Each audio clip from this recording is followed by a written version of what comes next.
कहते हैं सावन का महीना बहुत ही पावन और पवित्र होता है। इस माह में अगर पवित्र मन से देवाधिदेव महादेव की पूजा और अर्चना की जाए तो महादेव अपने हर एक भक्त की मनोकामना अवश्य ही पूर्ण करते हैं। महाभारत काल की बात है। पांडवों को वनवास काटते कुछ समय व्यतीत हो गया था।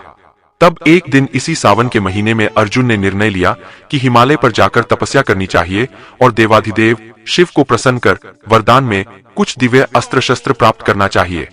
पांडुपुत्र वीर अर्जुन हिमालय पर्वतमाला की गोद में बसे बहुत ही सुंदर इंद्रकील नामक स्थल पर जा पहुंचे।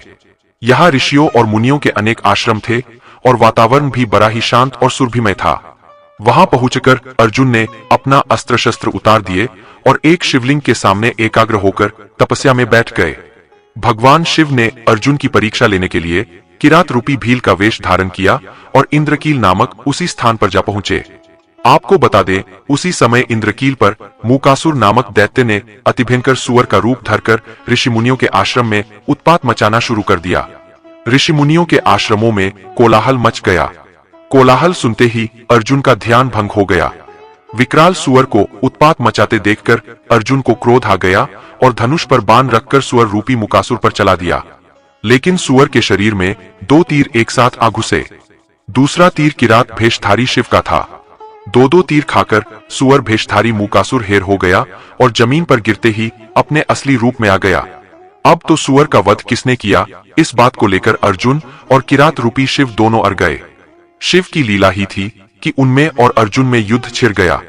अर्जुन के सभी बाणों को किरात रूपी महादेव ने काट डाला, लेकिन किरात को खरोंच तक नहीं लगी। उधर अर्जुन का तूनीर बाणों से खाली हो गया। अब अर्जुन ने किरात के ऊपर तलवार से हमला किया, लेकिन अर्जुन की तलवार टूट गई। तब निहत्थे अर्जुन ने एक विशाल पेड़ उखाड़कर किरात पर फेंका, लेकिन किरात के शरीर से टकराते ही पेड़ तिनके की भांति टूटकर बिखर गया। तब अवाक और हैरान अर्जुन ने निहत्थे ही किरात से युद्ध करना शुरू कर दिया।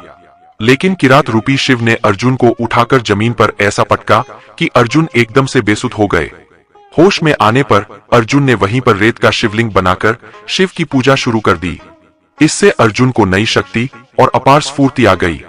अर्जुन फिर से किरात को ललकारा, लेकिन जैसे ही अर्जुन की दृष्टि किरात के गले में परी फूलमाला पर पड़ी, वह स्तब्ध रह गया, क्योंकि वही फूलमाला तो अर्जुन ने शिवलिंग पर चढ़ाई थी।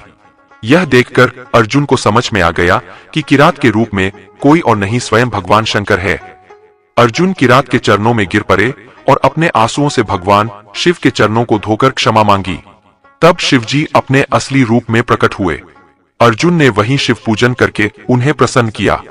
देवाधिदेव शिव ने अर्जुन के भक्ति और साहस की भूरी भूरी प्रशंसा की और वरदान स्वरूप अभेद्य पाशुपत अस्त्र प्रदान किया। तो भगवान भोलेनाथ इतने बड़े कृपालु है कि अपने भक्तों को कभी भी निराश नहीं करते।